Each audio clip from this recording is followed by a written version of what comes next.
Bonjour, bonjour, encore bienvenue dans ce nouveau mercredi, le premier mercredi du mois, quand on entend la sirène comme dans tous les villages.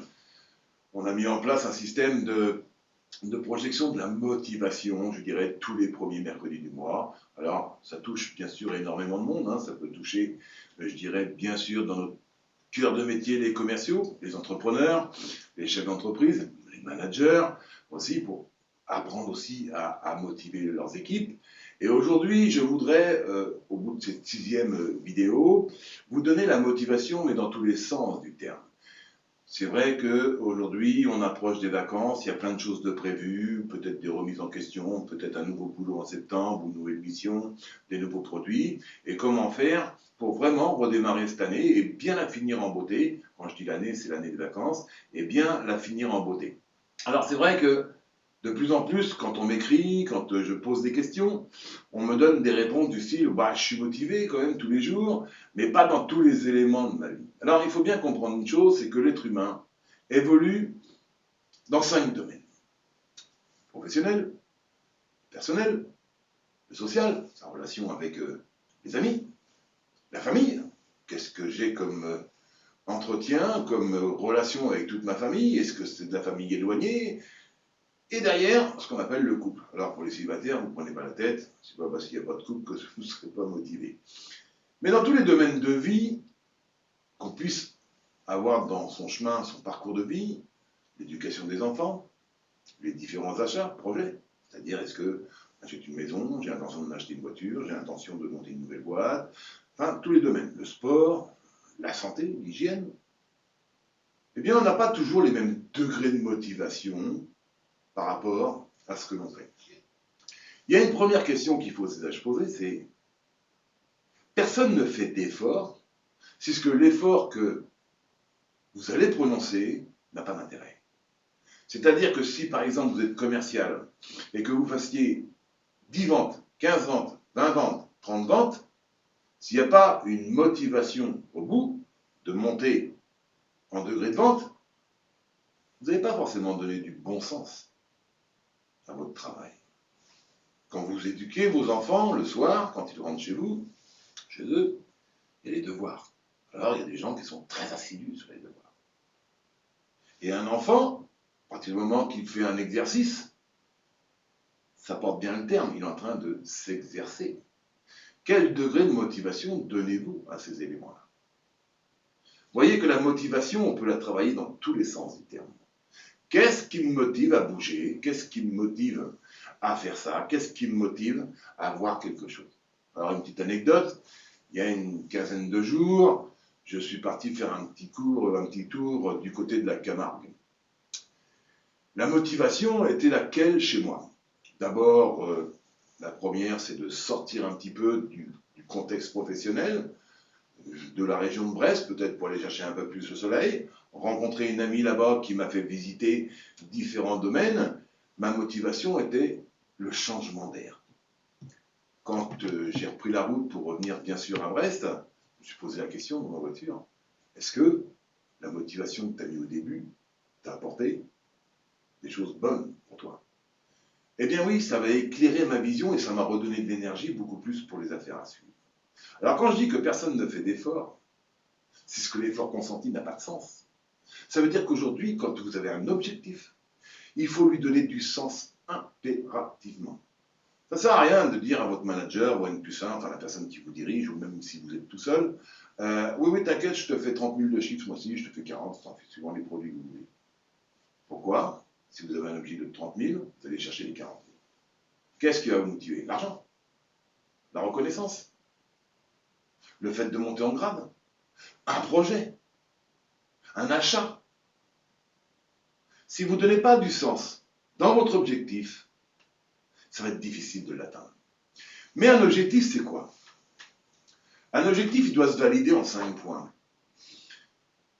D'abord, bien sûr, il faut qu'il soit écologique, c'est un objectif qui doit vous convenir, déjà, dans un premier temps. Oui, c'est un objectif qui vous convient. Deuxièmement, un objectif, il faut qu'il soit ambitieux, autrement, c'est le rythme de vie. Donc l'ambition, où est-ce que jusqu'où je la mets là? Troisièmement, c'est est-ce qu'il est atteignable? Parce qu'aujourd'hui, imaginons, je vous donne des chiffres au hasard, mais je fais 30 000 tous les mois depuis 5 ans, et puis j'ai envie l'année prochaine de passer à 35 000 de chiffre d'affaires. C'est atteignable, c'est réalisable. Donc, vous avez des questions à vous poser. Je vais me mettre un objectif, c'est ce qui va donner du sens à ma vie. C'est ce qui va me faire me bouger le matin. Parce qu'aujourd'hui, quel est le sens que vous devez donner à votre vie? Ben, c'est vous-même. C'est pas les autres, c'est pas aux autres de vous dire, il faut travailler, il faut faire ci. C'est vous, qu'est-ce que vous avez décidé? Si vous faites de la prospection, c'est un métier, je dirais, des fois par moment qui peut être barbare, parce que le temps n'est pas là, parce que plein de choses. Mais quand vous prospectez, si vous dites comme ça, ah, il va falloir que je vois 30 personnes aujourd'hui. Non. Là, dans ce cas-là, ça peut être négatif. Objectivez votre objectif. J'ai, pour faire une affaire, besoin de voir 30 personnes. Alors, depuis de l'année, j'ai vu 650 personnes, j'ai fait tant d'affaires. J'ai un quota de une vente, ou une relation, ou un devis, ou une proposition, toutes les 15 personnes, toutes les 20 personnes, toutes les 30 personnes. Ça, vous le savez. Mais quand le soir, quand vous avez fait votre bonne journée de motivation, de prospection, que vous avez eu différents types de clients, que vous avez tapé vos 30 portes, enfin 30 poignées de main, parce que si vous tapez une porte, il n'y a personne, c'est pas la rentrée en chiffres, et que vous faites votre affaire, vous allez rester que sur le côté positif. J'ai fait une affaire, par contre, les 29 autres qui n'ont pas fait, bon, je les ai oubliés. Ou je les ai notés à voir plus tard, enfin, il y a eu des conditions. Mais, dans un premier temps, pourquoi se motiver? La première des choses qu'il faut faire quand on se motive, c'est bien connaître son produit. C'est bien connaître exactement les tenants et les aboutissants de la solution que vous proposez à vos clients, de quoi que ce soit. Il faut se renseigner techniquement. Alors, trop de technique, de la technique. Mais si vous êtes un professionnel de la solution que vous proposez à vos clients, ou du produit que vous vendez, enfin, de ce que vous commercialisez, que vraiment vous vous informez dans tous les domaines. Aujourd'hui, je dirais que avec Internet, vous avez des capacités de vous informer qui sont illimitées. Donc, prenez bien en compte que votre motivation, elle se structure. Ce n'est pas quelque chose qui est dû à quelqu'un. Ce n'est pas inné, la motivation. Quand j'ai commencé mon métier de vendeur, bon, quelques années, je dirais beaucoup d'années, on disait toujours, ah ouais, mais lui, il a la tchatch. Ah ouais, mais lui, il a fait un sang. C'est un baratineur. Bon, baratineur, c'est quelque chose qui, quand même, qui est relativement péjoratif. Alors peut-être que j'avais ça dans le sang, peut-être que mes collègues de boulot aussi avaient ça dans le sang, mais aujourd'hui, il y a des écoles, et sur la motivation, c'est pas une question de vendeur. La motivation, c'est pas quelque chose qu'on a dans le sang. C'est quelque chose qu'on fabrique. C'est quelque chose à laquelle on doit se motiver à réussir. On doit donner du sens à ce que l'on fait.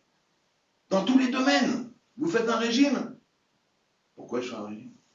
Ah, pour perdre du poids? Oui, mais pourquoi je vais perdre du poids? Qu'est-ce que ça va apporter vraiment? Posez-vous les bonnes questions.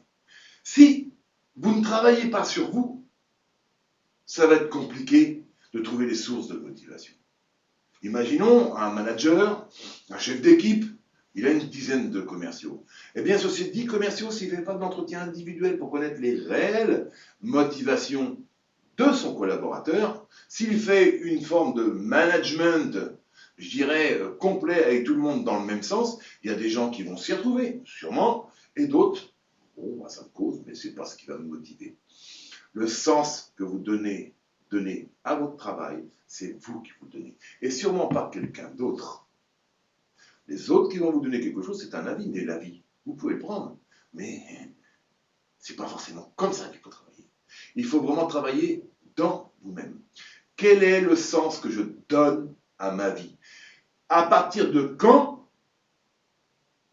Dans combien de temps je serai heureux de faire ce métier-là?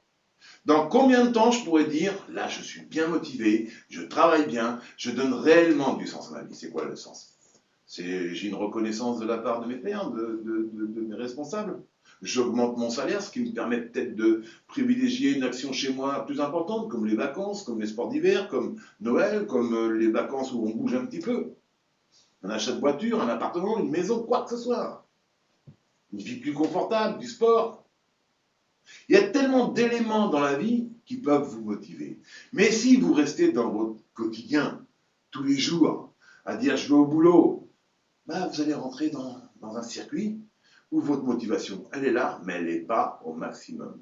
Vous savez, cette semaine, je discutais avec mon associé et on discutait que vaut mieux de la douleur dans de la discipline que de la douleur dans des regrets, si vous voyez ce que je veux dire. Vaut mieux être carré, se profiler dans de la discipline, c'est-à-dire que du matin, 8h, 9h, enfin l'heure où vous démarrez d'habitude, jusqu'au soir, 18, 19, l'heure où vous terminez d'habitude, eh bien de ce moment précis, à ce moment précis, j'ai ma motivation parce que je sais pourquoi je le fais. Une fois que vous avez fini 18h, vous rentrez chez vous, boum, lâchez prise. On fait autre chose. On s'occupe plus de son professionnel. On reviendra pas dessus. Et le matin, vous partez, vous êtes tranquille. Votre hygiène de vie doit être aussi en accord avec vous-même. C'est-à-dire que si tous les soirs vous vous couchez à 2-3 heures du matin et que le matin vous arrivez au bout à 8 heures, au bout d'une semaine, 15 jours, 3 semaines, voire un mois, il va y avoir des pertes d'énergie dans la journée. Et puis midi, vous allez manger un petit truc, et il faut reprendre 14h, 14h30. Donc votre hygiène de vie, en semaine je parle pas le week-end, en semaine, vous devez être cohérent avec votre métier.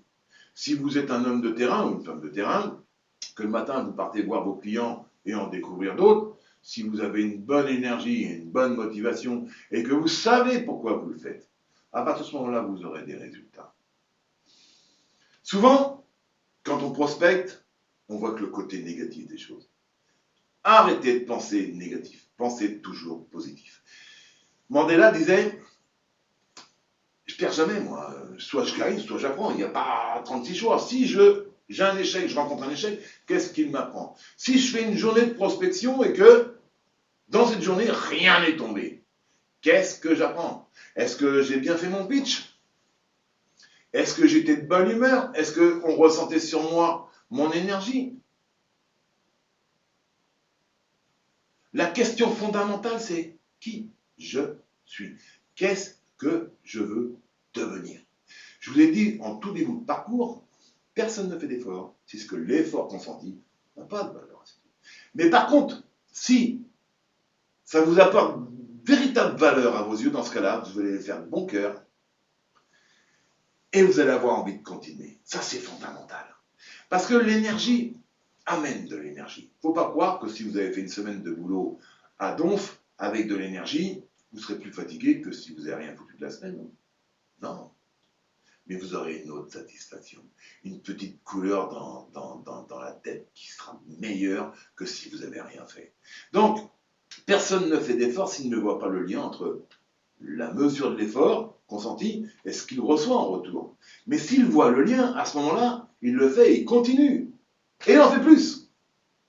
Combien de fois j'ai vu des commerciaux me dire « Ouais, mais la prospection, tu sais, c'est chiant, moi je suis habitué à avoir mes rendez-vous. » Oui, mais les rendez-vous, ça fluctue. Il y a des gens qui ont des leads qui rentrent et puis à une période de l'année, tiens, il y a un mois d'appel rentrant. Et en attendant, si vous faites vos 30, 40 000 de chiffre d'affaires ou autre chose avec X clients qu'on vous a donné et que le lendemain, le mois suivant, on vous en donne la moitié, ben, vous allez peut-être faire la moitié du chiffre. Qu'est-ce que je fais? J'attends le système ou j'y vais? Mais si vous êtes motivé, ben vous le faites et vous continuez. Et à ce moment-là, vous développez. Et quand j'ai des commerciaux qui me disent, bon, je veux bien, une fois que je vais chez un client, je vais aller voir un petit peu autour ce qui se passe. Et puis quand ils sont motivés et qu'ils s'aperçoivent en fin d'année, alors t'as fatigué beaucoup plus, non? Ta prospection? Non, non, non. Et puis maintenant, j'aime ça. Et à la rigueur, je préfère. Il n'y a rien de convenu, j'arrive, bonjour. J'ai un bon pitch. Mais si vous avez un bon pitch, c'est le meilleur outil de travail. Si vous arrivez à vos portes en disant bonjour, ben, je viens vous voir parce que je suis dans le quartier, qu'est-ce que ça veut dire ça? Qu'est-ce que ça veut dire ça? Diagnostiquez-vous. Mon pitch, c'est quoi? C'est ce qui va créer la curiosité à la personne qui est en face de vous et l'envie d'en savoir un peu plus sur votre entreprise, sur vous-même. Et ça, il y a deux choses fondamentales. Votre attitude et votre pitch. Je ne vous parle pas des grands sourires, des grands gestes. Je vous dis bonjour, aujourd'hui mon entreprise contribue à 2-3 choses essentielles pour les entreprises comme le vôtre. Le savoir-faire des commerciaux et le savoir-être des commerciaux, plus la motivation. Pour ce faire, on a mis en place des formations. Voilà un pitch, ce que c'est. C'est que vous êtes convaincu de ce que vous faites. Si vous vendez un produit et que vous n'en êtes pas convaincu, ça va être difficile. Donc vous voyez que la motivation, en fin de compte, c'est, je dirais, comme une holding. En dessous, vous avez les petites sœurs, les petits frères, les petites entreprises. Mais dans ces petites entreprises-là, vous avez la connaissance de votre produit, la connaissance de votre marché, ce pourquoi vous le faites, ce pourquoi vous êtes motivé. Qu'est-ce qui donne du sens à ce que je fais? Est-ce que quand j'ai fini ma session de prospection, je suis content de moi-même? Qu'est-ce qui va me motiver demain à revenir? Alors par moment, il faut qu'on se remette en cause. Quand je discute avec mon associé, des fois il me dit tiens, on devrait faire ça. Ouais. Et je trouve la motivation dedans. Et je lui dis bah, on va mettre ça en place. Parce que tout seul on va vite, hein, mais ensemble on va quand même un peu plus loin si vous voulez.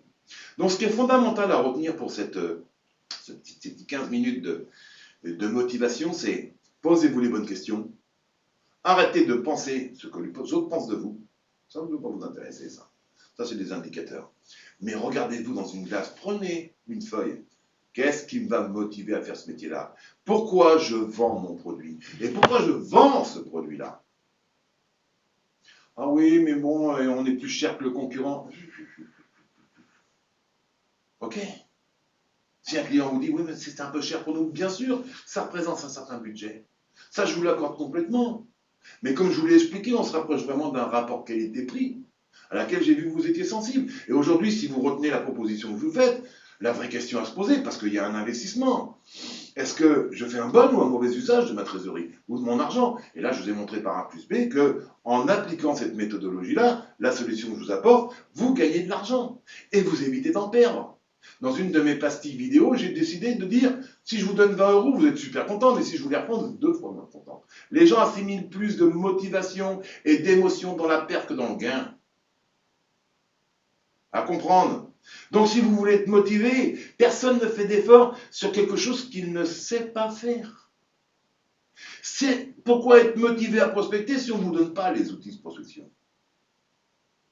Par contre, si j'ai un bon pitch, si je sais bien poser des questions pour rechercher les besoins, si je sais bien reformuler l'ensemble des questions que j'ai posées pour cerner réellement le besoin de mon client, je l'engage et là tout va bien. Mais quand vous connaissez par cœur votre métier, qu'est-ce qui vous empêche d'être motivé? Parce que si vous avez passé du temps à apprendre par cœur un boulot, un produit, un métier, vous devez mettre en œuvre le temps que vous avez passé pour valoriser le temps que vous avez mis à apprendre votre métier.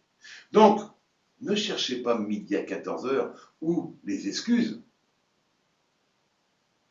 Vous voulez réussir? Travaillez sur vous. Attendez pas des autres. Vous, vous-même. Allez vous promener une fois ou deux dans la semaine dans la forêt. Allez voir un petit peu la nature. Remettez-vous. Dites-vous que demain vous allez faire une super journée. Motivez-vous quotidiennement. Alors c'est vrai, sur 52 semaines dans l'année, enfin on en travaille 45. Peut-être il y a 5-6 semaines dans l'année où le moral chute parce que il y a un côté émotionnel qui est arrivé, il y a eu un petit choc, ça ne va pas comme vous voulez, il y a une maladie, enfin, il y a plein de trucs, des trucs à payer ou quoi que ce soit. Mais c'est pas la fin du monde, hein. C'est pas la fin du monde, hein. Alors si vous voulez vous regarder dans une glace et vraiment vous motiver, qu'est-ce que je dois mettre en place comme application pour réussir ma vie professionnelle? Qu'est-ce que je dois mettre en place comme application pour réussir ma vie personnelle? Qu'est-ce que je fais pour moi? Qu'est-ce que je mets en place pour réussir ma vie avec ma famille? Si c'est une de vos valeurs. Ou dans votre couple. C'est fondamental de se remettre en question. Mais posez-vous ces 3 bonnes questions. Analysez ces 3 suggestions. Personne ne fait d'effort si ce que l'effort lui apporte n'a pas de sens à ses yeux. Et si vous ne savez pas le faire, apprenez à le faire. Mais quand vous allez avoir les bons outils de travail et que vous avez travaillé dessus, vous allez accroître votre capacité à l'action. Pensez à ça, c'est que si vous avez une boule de stress, plus vous la videz, plus vous pouvez mettre des choses positives dedans. Alors n'attendez pas d'avoir la douleur des regrets, mais travaillez dans votre discipline de tous les jours. Écrivez votre leitmotiv, écrivez votre journée, pensez-la, réfléchissez-la, organisez la semaine suivante. Moi, le lundi matin, quand j'arrive ici, que je vois une semaine que j'ai complète, putain, ça me fait du bien, ça me fait plaisir. Je dis, ah, là, c'est bon, ça va bouger, je vais m'organiser là. Là, je peux structurer. Tiens, avec ce client-là, il faut que je parle de ça. Tiens, avec celui-ci, il faut que je parle de ça. Tiens, il faut que je ramène une proposition. Tiens, faut que j'aille le voir parce que je sais qu'il a un copain qui fait le même boulot, peut-être que je peux travailler avec. Motivez-vous tous les jours. Et je vous dis au mois prochain, début juillet, le premier mercredi de juillet, on se revoit sur les écrans. L'idée, bien évidemment, de tous ces streamings, de toutes ces visios YouTube, c'est de créer une sorte d'association des commerciaux en France, afin que vous puissiez tous ensemble vous motiver les uns les autres. À très vite, amis entrepreneurs, à bientôt.